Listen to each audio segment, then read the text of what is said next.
Good morning and welcome back. I'm Enrico Sala from Fine Art di Mano in Mano. Today we're exploring the theme of seating, looking together at this chaise longue, this centre sofa made in mid-19th century Milan. In Milan, the neoclassical taste, and so all those references, those designs, those classicizing ornaments continue and evolve through the years until at least the middle of the century, driven especially by the taste that sees Giocondo Albertolli as the master to be held as a reference and never to be lost. If we look, for example, at these carved uprights, this ornament with this lion's head that develops into this caryatid ending in a clawfoot is certainly has possible comparisons visible also in the English Regency style, yet we find it frequently in the designs and proposals of, for example, Moglia within what is Lombard production, and which sees, for instance, among the carvers he most frequently used, Foresti, this carver from Brescia. In this case, we have a very hard mahogany wood used for the carving, which allows for a very refined, precise and detailed finesse. We find it in this high upright with a beast's head, but also in the rear uprights, where there's this large saber-shaped C, still somewhat in the Empire style, which ends with this claw foot.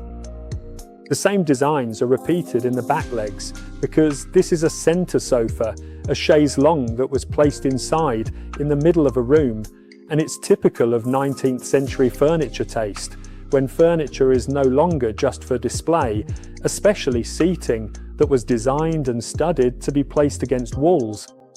But the home also becomes a place for living, for interaction, for people to meet, and so gradually some furnishings, especially seating, small tables, work tables and gaming tables move to the centre of the room where the meeting, the relationship, the social life of the time takes place. So the sofas we usually know with backs that aren't even finished, not completed in their execution, in this case being centre sofas, are perfectly finished at the back as well. Speaking of this sofa in particular, we have a rather rare feature, which is that it has preserved its original fabric, made of black horsehair, matte with reflections, which has been repaired by professionals in some torn spots that we've kept because it's extremely rare to find it still in this state of preservation. Regarding the sofas era, we can be a bit more precise in the sense that having had the chance to restore it, that is, to reinforce the padding, we discovered it's made with one of the first spring systems, so not just padded cords, also usually of horsehair, but with an early spring system that appeared in Lombardy around the mid-19th century.